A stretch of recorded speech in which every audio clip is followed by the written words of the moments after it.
In this 50th episode of the vlog, I'm wearing a new shirt and we're gonna talk about email marketing in 2019 and how to make it effective for your strategy. Stay tuned. Okay, I've been working like 3 jobs. Probably why I never see ya. Probably why I never have time for the fake friends. I won't be ya. Been bottom, but it's looking like they took a time out. Okay, I'm working on a Wednesday, then up again the next day. So and so is popping, man. I skip him like he leg day.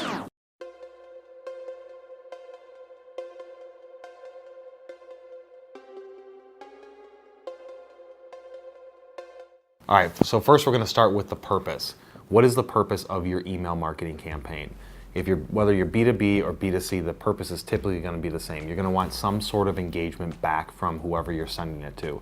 Whether or not you got these people from subscribing on your website to a newsletter, or you purchased their name through a list, or you got their name through a list. Either way, the purpose is typically some sort of engagement back. Now, the level of engagement that you're looking for, that's where it comes down to how you're going to create your email and how you're going to do the creative behind it.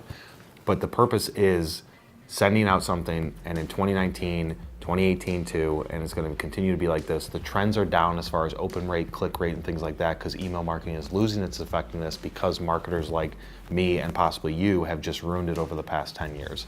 So with it being less effective, you want to try and get straight to the point, which is going to change some of the creative side. What email system are you using? There's tons of CRM systems out there. You can be using a free one like Constant Contact or MailChimp. Those have their limitations, especially if they're free. Even the paid ones have limitations, so we're just doing one-off blasts.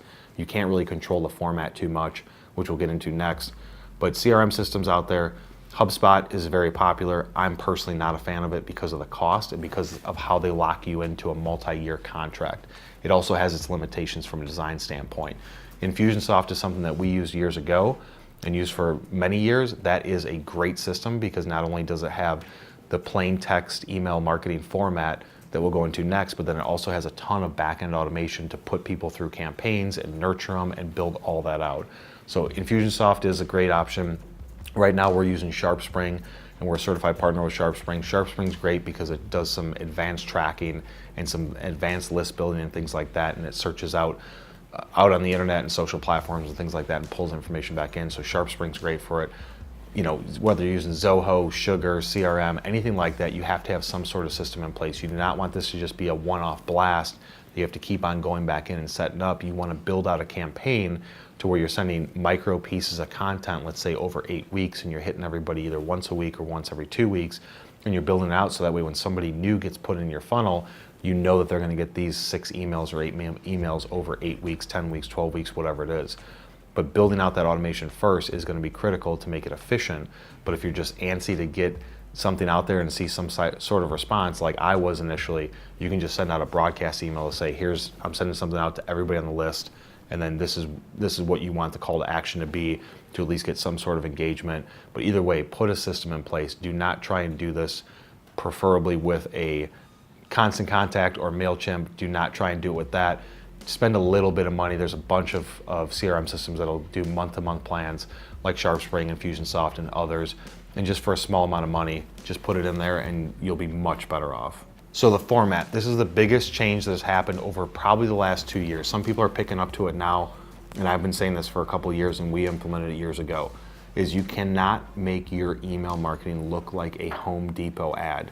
You need to remove the images. You need to remove the band of text at the top that says view this in a browser, remove your headline, remove your logo, remove stuff embedded inside of the body, remove as many images as possible, and you want this just to be in simple, plain text, and you want to still have it be in HTML. I'm not saying go to a rich text format. You still want the HTML because you still want to embed the code and the tracking code so that way you can track what they're clicking and what they aren't clicking in the opens.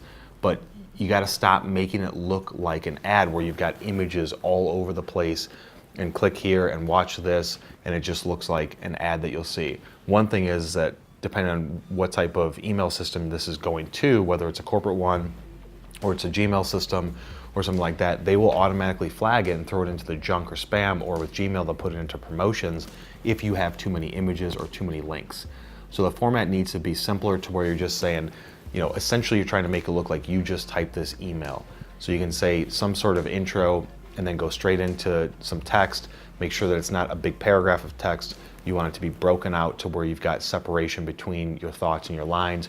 Putting a link in there because you want to be able to track this with your CRM system that you're sending it through. Putting a link, which is your main call to action, or maybe two. That's all I would say is the max, because otherwise this stuff is going to get flagged as spam. So when you lay it out, make sure it's very clear, very straight to the point. Keep it simple and short, because people are not going to want to scroll through emails like they used to. And putting maybe max 2 links in there, and then driving that creative throughout your entire email marketing campaign is going to be a must-have, because you want to make it look like it's a sequence that's consistent with the creativity behind it. But biggest point here is stop using images that flag spam. Nobody likes looking at them, and especially if you're doing B2B, this just looks really cheesy these days. The centerline content is the other side of that. So when you look at an email, from an email marketing standpoint, when it comes into you, you can see that people have everything center justified, and there's a box and there's a border along each side of it. That looks like an automation tool created it, and that looks very cheesy and generic, again, like an ad. You can go into the back end of the CSS and do some code changes there, or some email systems like Infusionsoft can make it look just by default like you want it to be a plain email. You want everything shifted to the left, justification. You want it to look just like a normal email that you sent. You do not want to have borders or images or banners or anything like that. Just make it look as plain and as simple as possible.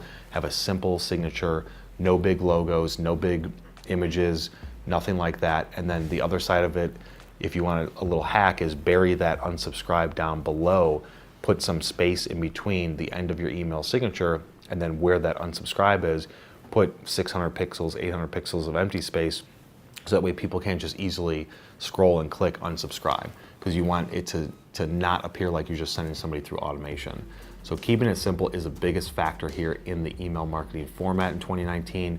Systems are getting smart to it, people are getting annoyed with it, so just keep it simple. All right, now we're getting into the email list. So whether you have a list or it's a couple years old, it's outdated, or you want to get some new context into your list, this is going to be the critical step to get quality data. In my experience, I do not use any sort of list building services that get their information from Hoovers or D&B, and it's old and outdated, and they're going to build a list based on your criteria. We get hit from those companies all the time. I've known people that have owned those companies before. To me, that is not a play to go down, because you have zero control if you can't search and query it yourself and look at the data and then pull more and more and more. That's not an effective way to build a list. The best way that I've ever seen to build a list is going to be ZoomInfo. Now, ZoomInfo, that's something we use for years. We're currently not using it. This is not endorsed by them, but ZoomInfo, you can look into their system. I don't know what the pricing is going to be when you're watching this video, but right now it's about $5,000 a year. You get 5,000 automatic exports, but you get to access their entire database, and you just get to do search queries in it on keyword phrases and cities and states and titles and things like that, and you get to go into their system, pull all that information out. You can copy and paste it into a spreadsheet to not use any of your credits, or you can just upload it into the system and then download it with one click to use some of your credits. But either way, for a year, $5,000, if you're really looking to build out a list, this is the most effective. For anybody that's bootstrapped and doing it from the ground up that doesn't have the marketing spend, you can put the $5,000 in and then just build a list out by searching, copy and pasting into a spreadsheet. The other way to do it is to hire a freelancer or somebody from the outside to strictly do data scraping. So from that aspect is you're going to build out search queries, or you're going to build a list of search criteria and pay somebody, most likely offshore, overseas, so that way the rate is lower. Pay somebody to go through, do a Google search, find a company name, go to that website, pull the contact information, and copy that onto the spreadsheet. That's really the other way to do it.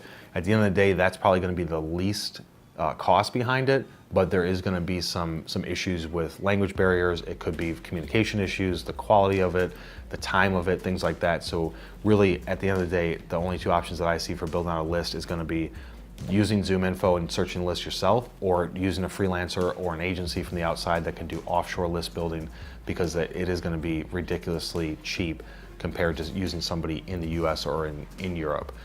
If you can, ideally you want to try and have a list built by having a newsletter, then having people subscribe to it, and then you can just send out your newsletter once a week, once a month, things like that.